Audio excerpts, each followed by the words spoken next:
Welcome to Mojo Talks. Pretty cool episode this time. We're talking about Ant-Man and the Wasp. Trailer 2 has arrived for this movie, which is hugely anticipated now that Infinity War fever is upon us and we're all wondering what's going to happen next.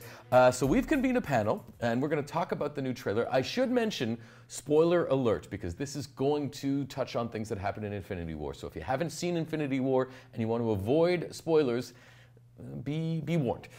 So we have Liam over here, who's producer of our film department. How you doing, Liam? Not too bad. How are you? I'm good. And we have Andrew, who's in our both comics and video game department, producer as well. And you guys are both big fans of comic books and MCU, and some more than others. some more than others. Wow. A bit more critical. And so let's get right to it. The new trailer has dropped. Let's have a look. So, how long have you been Ant-Man again? Not long. It just sort of happened. I wish I could fight bad guys like you. I seem to mess it up almost every time. Maybe you just need someone watching your back. Okay, so what have we learned of the plot so far from this trailer? Well, it obviously takes place after Civil War, but before Infinity War. It's a very important point. Right. So it's like a direct sequel to Ant-Man 1 and Civil War. So he's under house arrest. He's still trying to work things out with his daughter. Yeah. But meanwhile, Hank Pym is trying to find his wife. He's shrinking down subatomic, which is something he warned them not to do in the first movie, but now he's actively doing it to try to find his wife. To go and find Michelle Pfeiffer, who we don't see in the trailer, but she is in the poster. I believe she's in the poster. I would have to re-look that up, but I don't know if they're just completely ignoring her in the promotional material. But I think it's safe to assume she'll be in this movie. I think so. Yeah, exactly. For sure. All right, carry on. Yep.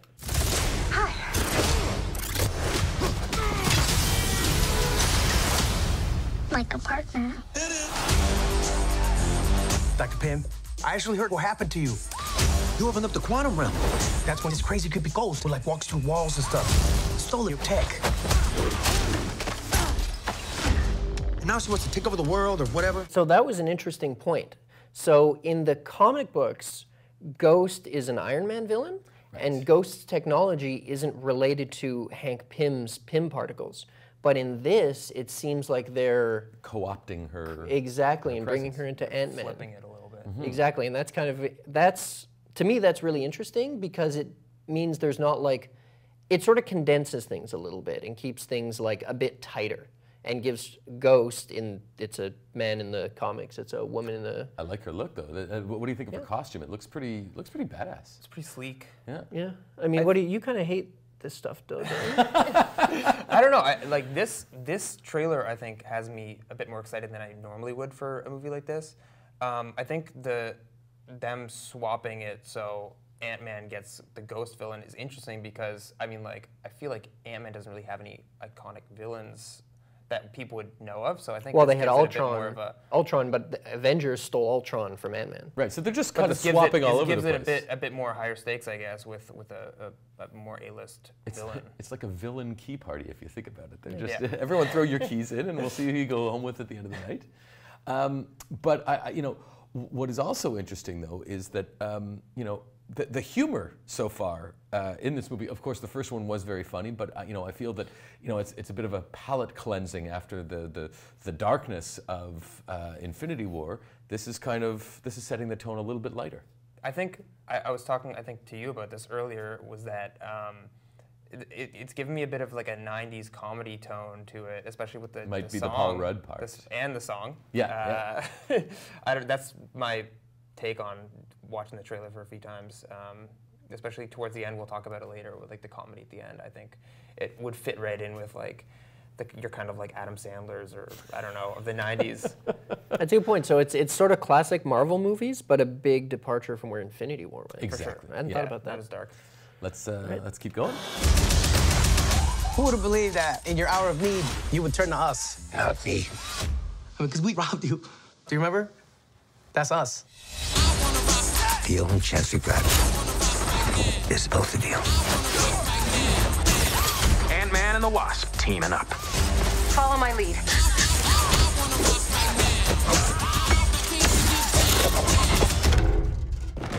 She seems more intense. We were talking about comedy. Yeah, this was my favorite part of the trailer. Was the most ridiculous shot I've ever seen of an ant playing drums.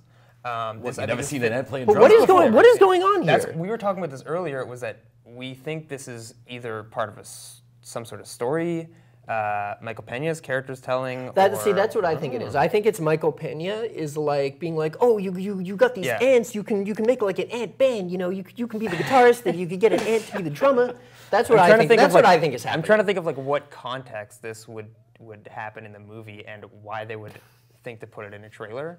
Well, you know, but you know, there's certainly it's touching on music, and you talked about that before. I love the fact, the addition of "It Takes Two" in this trailer. Especially, I think it thematically also plays in with especially they're definitely not just making this an Ant-Man movie. They're making an Ant-Man and Wasp movie. But I also like how, you know, with Thor Ragnarok, they used that classic Zeppelin song. This one they're using, you know, another classic from a different era, but, you know, Rob Bass and DJ Easy Rock. So I love the vibe that it gives to the trailer so far. For sure. Yeah. And there was a spot at the beginning of the trailer that I really, really liked, that I also thought was really funny, where there's all this chaos going on outside, and there's people like in a cafe just kind of ignoring it, and there's people across the street who are just keep walking, don't even really bother to look at what's going on, because like the people in this universe are now so tired of superheroes and all that. It's not like news or interesting, and that's kind of a metaphor for the cinematic universe. I think, yeah, for sure. I think they're self-aware. They know that people have gotten superhero fatigue to a certain extent. So this is the property, I think, where they can play with a lot of those ideas, and they can kind of take more chances to be self-deprecating. Yeah, I think that's a really subtle shot that I really like, because typically you don't think, especially with the bigger scale Marvel movies, you don't really think of what the civilians are doing, or like, and I think that shot is like something that we don't really see that much in the franchise, I guess. Because they're not all running away. Usually when you see civilians, they're just especially Infinity War, you see like a lot of people running in peril on the streets. A lot of good action, though. I've noticed this too, that you know, for a movie that's supposed to be more of the funny, kind of lighter tone, there seems to be some really good action. I like that they play with the sizing of things, and we saw the salt shaker, which I thought was a really funny shot. Yeah. Yeah. Let's continue. That's cool. All right. Get loose now. No.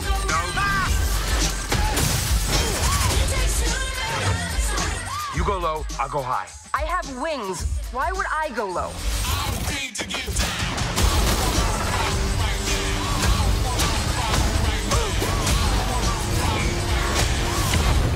We're gonna die. I don't wanna die. We didn't die!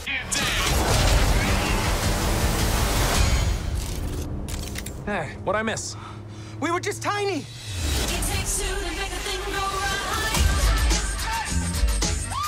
I was partners with Hank on a project called Goliath. How big did you get? My record, 21 feet. You? 65 feet. 65. I love this part. Yeah, this is great. The dick jokes, well, you know, Evangeline Lilly and her point after this, it's great. But it's also interesting to have a reference to Goliath in this movie. Yeah. Yeah, because this is, I mean, a couple of, like, Hank Pym has also been called Goliath, but there was sort of an official, well, they called him Black Goliath at the time, and it was Bill Foster. So it's kind of fun to have, like, see Bill Foster, like, he was a superhero before all this Marvel Cinematic stuff went down. And it was just like a middle-aged, just retired. At a desk, yeah. This, I was like dying laughing at this scene. I think like it really is a testament to like Paul Rudd's facial expression. He's like so charismatic in this scene, I think, and yeah, I think it's still crazy to me that he's a superhero. Have you guys noticed, by the way, just getting back to Ghost, that the costume almost looks like those desert creatures in Star Wars? Ooh. I forget what they're called, but as soon as I saw it, I was like, people. The Sand People, yeah. So that would be an interesting crossover. That would be interesting. So let's talk about how this fits into Infinity War, because I mean, there's what, 10 seconds left. Yeah. We can... I think it's just a continuation of this joke. Yeah.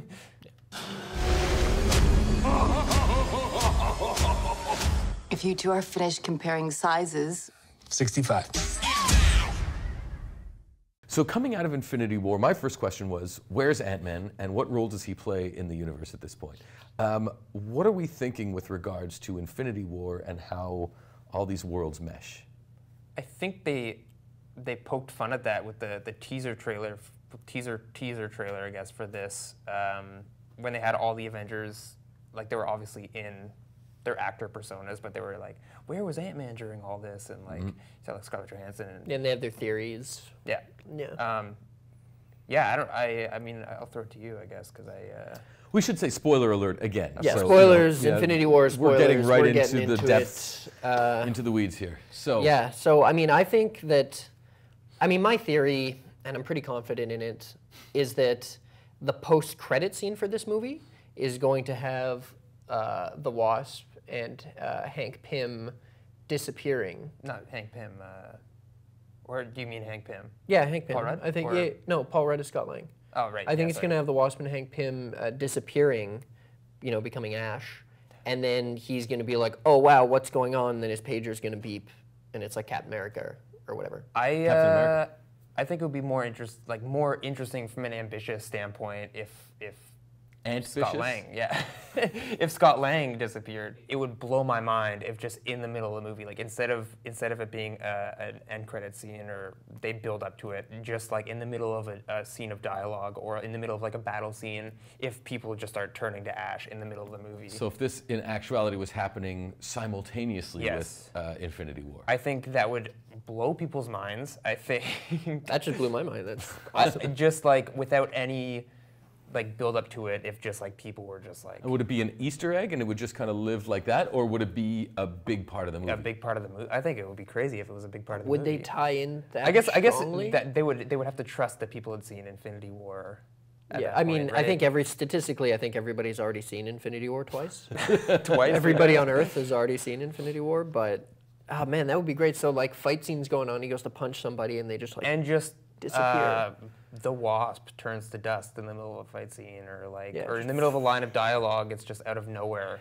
Is it possible that Ant-Man is going to be the one to save the day? I mean, I know the post-credit scene they call Captain Marvel, but is there a way you think that Ant-Man could play into saving the world or reversing the finger snap that snuffed out half of humanity? I don't think anything's gonna happen in this movie. No. I think they're going to wait for Infinity War 2, so Avengers 4 to solve that. Yeah. But and I mean, maybe obviously, if it is Scott Lang, Paul Rudd, who is in Infinity War 2, then he will play a part in fixing everything. But I don't think he's going to be the key. There's gonna be something big happening in Captain Marvel to I guess tie into that. I also wonder, and maybe from your vantage point as a comic book expert, the quantum. Is there some time control that can be gotten through? No, it's a lot more in the comic books. It's a lot more straightforward. Okay. Tony Stark's technology in the comic books is like even further ahead than it is in the movies. But in the comic books, Ant-Man's Hank Pym's Pym particles are a lot less complex. Okay, so they can't scrub back in time. No. Okay. But maybe they'll somehow tie it. But the thing is, if it is Scott Lang, he's not the smartest.